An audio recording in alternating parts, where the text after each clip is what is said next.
Hi guys, so I'm just going to show you a quick hack today, a quick tip that I've learnt for getting the stones out of plums, or the pips, whatever you call them. Now, some of the big plums are pretty easy, just cut them open, take the stones out. Then there's these little fellas. While they are super yummy, it's not so easy just getting the stone out nice and clean.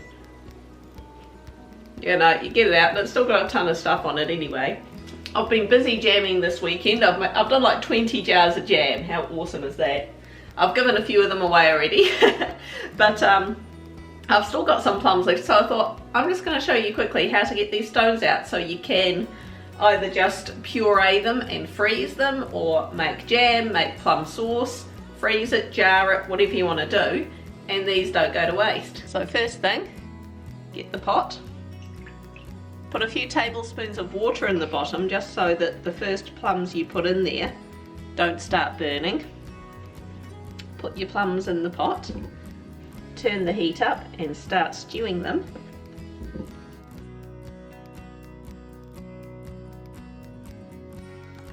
Now, when I did my original jam video, I sort of said, you know, squish it to the side, and then I got my colander out and I was smooshing it through the colander, trying to get all the pips separate and using a slotted spoon. Nah, here's what you do. Just let them boil for about 15 to 20 minutes until they're really nice and soft, like, you know, you can squish them like that on the side. You get your hand mixer. Just on a low speed.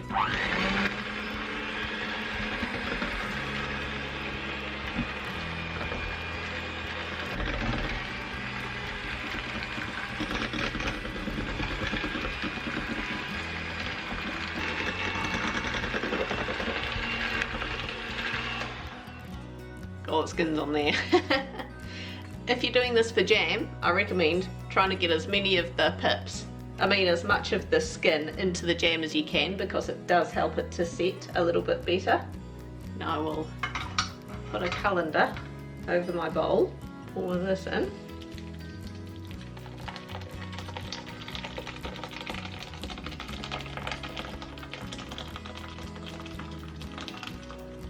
Then in retrospect I'm going to get a bigger bowl because this one's not quite deep enough. You can just let one sit, or give it a stir, and you can hear all that coming through. But it doesn't take long. You see already we've got just the pure plum puree going straight through.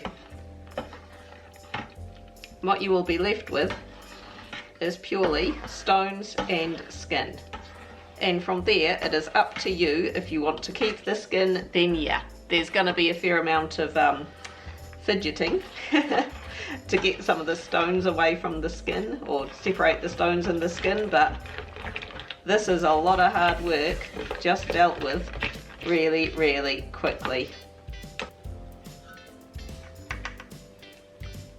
Look at that. And you're just left with that beautiful